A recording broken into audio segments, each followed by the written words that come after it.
Hello and welcome to Byju's Exam Prep IAS. I welcome you all to our daily quiz for today. Before beginning, a daily reminder, I hope all of you by now have already subscribed to our YouTube channel. If not, please make sure that you do hit the subscribe button and also like this video so that you can get recommendations like these videos from our YouTube channel. Now let's begin with the first question of the day.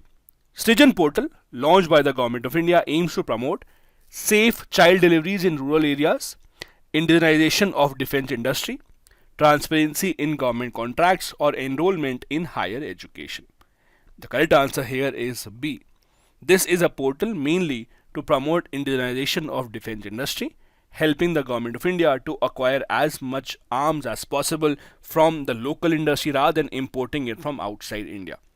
The reason why we are discussing this question is because the Indian Express newspaper today carried this news that the Government of India, all our armed forces including Army, Air Force and Navy are trying to ensure that they buy as many weapons made in India as possible.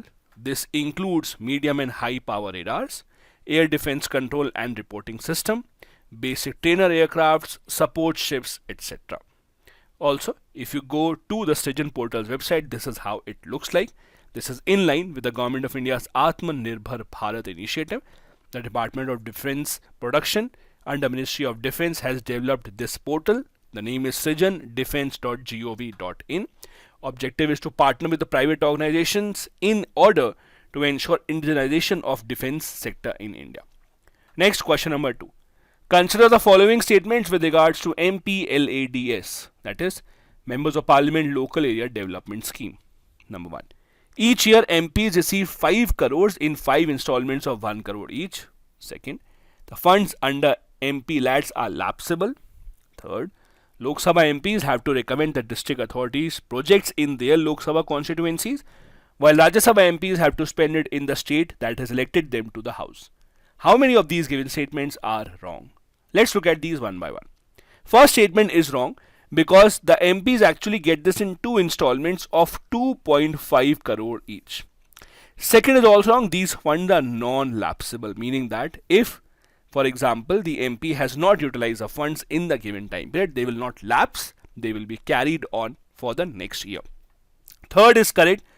Lok Sabha MPs have to recommend within their own constituency whatever projects they would like to support, while Rajya Sabha MPs, since they don't have one single constituencies, they represent the entire state, they can choose any project within the entire state. Thus, 2 statements here are wrong, 1 and 2. The answer thus has to be B. The reason why we are asking this question is because the Government of India has taken back a change in the guidelines for the use of the MPLAD funds, which had earlier appeared to reduce the requirement to set aside for certain portion of areas which are dominated by SC and ST. So basically what happens is members of parliament have to recommend this work every year, which cost at least 15% of the MPLAD funds for those areas which have scheduled caste population, and 7.5% of the funds should be given to those areas which have considerable amount of ST population. This also led to certain controversy because the Government of India had appeared to reduce this requirement. These are some of the details that you must know about this scheme. This is handled by the Ministry of Statistics and Program Implementation under the Government of India. Next, question number 3. Consider the following statements with regards to Intergovernmental Panel on Climate Change, that is IPCC. Number 1. It was established in 1988 by the World Meteorological Organization and the UNEP.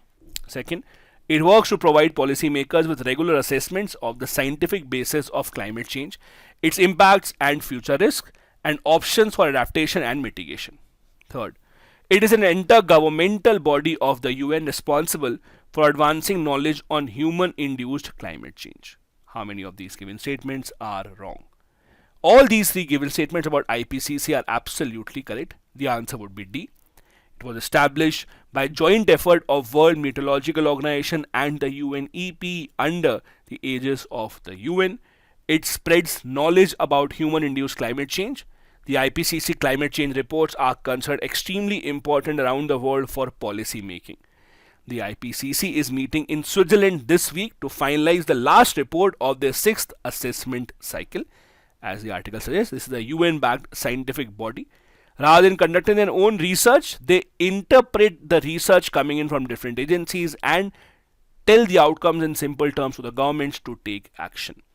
The first report of this cycle on the 1.5 degree temperature limit had come out in 2018, and now this cycle will have this last report coming in after the meeting is done in Switzerland. Next, question number 4. Consider the following statements with regards to AUKUS, that is Australia, UK and US. Number 1. The major highlight of this arrangement is the sharing of US nuclear submarine technology to Australia. Second, this step is significant because the US has only shared nuclear submarine technology once before, and it started in 1958 with France. Third, Australia will be the only country to have such submarines without having a civil nuclear industry. Which of these given statements is or are correct? Now, out of the 3, first and the third are correct. Second statement is wrong because in 1958, the only country with which the US has shared their nuclear submarine technology is not France but UK. The answer thus is D. Australia does not have any civil nuclear power industry, but they will be given this technology by the US under this particular arrangement. As you know, this is keeping in mind the threat of China in the region. When you say nuclear submarines, you usually refer to 2 types of submarines. One which are nuclear powered. Nuclear powered means they run because of nuclear engine, so they make much lesser noise. They can remain in water for many weeks, so they are difficult to detect. On the other hand, the electric diesel submarines have to come out on the surface of the water after every few days. Second type are nuclear attack submarines. These are the ones that carry nuclear weapons now. Now this is where it gets interesting, because now US is saying that they will actually give nuclear attack submarine as well to counter China, and Australia is obviously happy with that. China is angry, saying that this will lead to the region becoming even more unstable, that is the Pacific Ocean region, and China calls AUKUS as something which is against the Chinese interest and the global efforts to make sure that the peace spreads all around. It was formed in 2021, and the deal between the two sides is that Australia will get help from US and UK. Next is the previous year question from 2019. In which of the following relief sculptures inscriptions is Ranyo Ashoka, that is King Ashoka, mentioned along with the stone portrait of Ashoka? Kanganahalli, Sanchi, Shahbazgarhi or Saugora? The answer here would be A. It is Kanganahalli. It's a difficult question, not really given in a lot of books. Only a very few books actually mention this. It is usually found in Upendra Singh's book, if you read ancient history from that. The book says that it is only 1993 that a team of archaeologists surveyed this area in Karnataka, where they found this inscription called Ranyo Ashoka in the Brahmi language. That is where the question has been taken from. Interestingly, this question was also asked in CDS in 2014. As you know, CDS exam is also conducted by the UPSC. Next is the fact of the day, and today we want to discuss about same-sex marriage. As you know, recently in the Supreme Court, the central government filed an affidavit that they are against the concept of same-sex marriage in India. They do not want this to be recognized in India under the Special Marriage Act. However, there are nations around the world which have given recognition to same-sex marriage. US, Taiwan, Costa Rica, South Africa, Austria are some of those nations where their top courts, their Supreme Courts, have allowed same-sex marriage. In US, the Supreme Court allowed this in 2015, Taiwan 2019, Costa Rica 2020, Austria 2017. Then there are some liberal countries in the Western world that have themselves passed laws to give a legal status to same-sex marriage. It includes Canada, Germany, Argentina, Australia, Switzerland. Switzerland is considered as the one that has been the latest addition to this list. Switzerland recognized same-sex marriage in 2022 only. As per this article, same-sex marriage is recognized in about 32 nations around the world. While some have done it because of judicial intervention, others have done it because their own parliament have made laws.